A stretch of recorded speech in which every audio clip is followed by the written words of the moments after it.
तो शाह वलीउल्लाह साहब कहते हैं जनाब उमर फ़ारूक अपनी बीवी से फरमाने लगे, माल गनीमत में खुशबू आई तो घर में पड़ी थी, तो अपनी अहलिया से कहने लगे ला वो खुशबू मैंने ना एक सहाबी की बीवी की ड्यूटी लगाई है, वो तोल तोल के खुशबू सहाबा में बांट दी। तो बीवियों का बड़ा मिजाज होता है, वो बीबी अपने मुकाबले में दूसरी बीबी को बर्दाश्त, बल्कि मिट्टी की भी बीबी बना दे ना, आप मिट्टी की भी, और उसे कहें ये तेरे मुकाबले की है, बेशक मिट्टी की हो, शाम तक वो भी टूट जाती है। ये काम नहीं चल सकता, सवाल ही नहीं पैदा होता। तो हज़रत उमर ने अपनी अहलिया से कहा कि मैंने एक सहाबिया की ड्यूटी लगाई है, तो वो खुशबू तेरे पास थी माले गनीमत की, वो दे, वो ज़रा तोल तोल के बांट देंगी।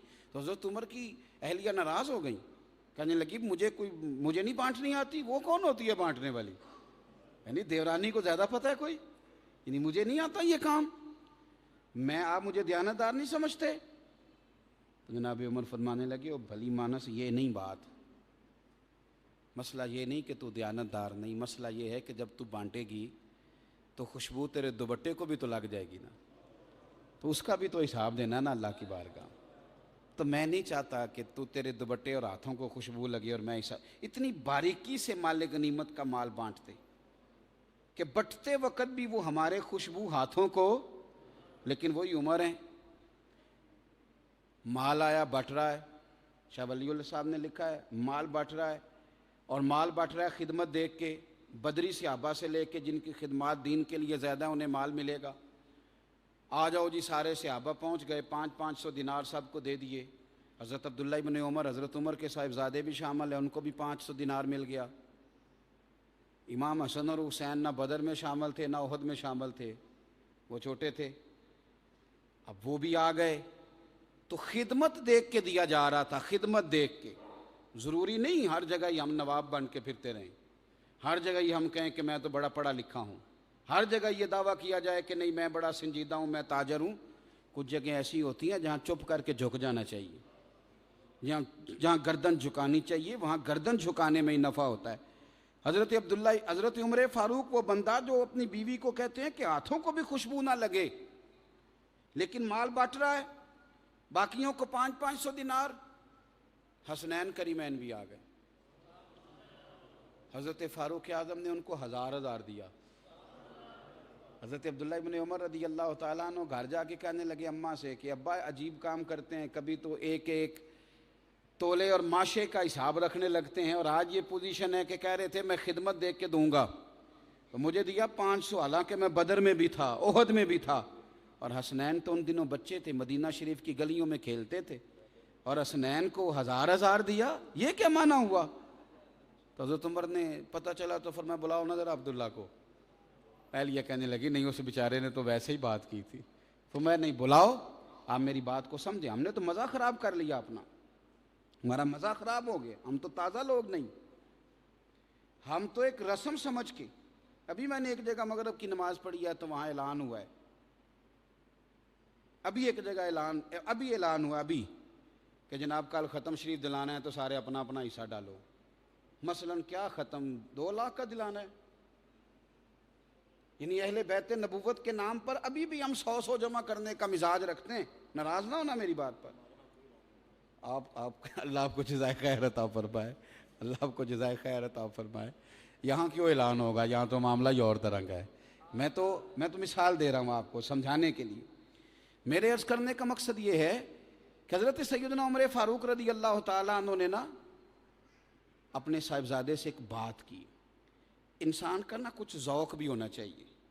हमारा ज़ौक़ कई दफ़ा ख़राब, ठीक है नात का पैसे लेते हैं तो आप देते हैं तो लेते हैं ना, आप मार्केट ना बनाएं तो वो पैसे, आप मार्केट बनाते हैं, जो चीज़ बिके ना मार्केट में वो मार्केट में बनती है, बनती वो है जो बिकती है, तो हम उनको ख़रीदते हैं तो अपना बेचते हैं ना। अब वो तो बेचेंगे, वो तो जो चल रहा है चलेगा, लेकिन हमने नात का मज़ा लेना है कि नहीं लेना? नात तो हमारा ईमान है कि नहीं? तो हमने उनकी ज़िद में ना नात का सुरूर भी सारा ख़राब कर दिया। बहुत सारे लोग बेज़ौक़ हो गए। मैं अक्सर कहता हूँ कि ये नहीं कि नात पढ़ने वाला कोई नहीं मिलता, अब नात सुनने वाला भी कोई नहीं मिलता। जिसका शेर के वज़न पर ख्याल हो, जिसको ज़ौक़ हो कि यार ये कोई बात किसी ने की है, इतना आला शेर पढ़ा जा रहा होता है, लेकिन सुनने वाले कहाँ से लाए जाएँ? उनको भी तो ज़ौक़ नहीं।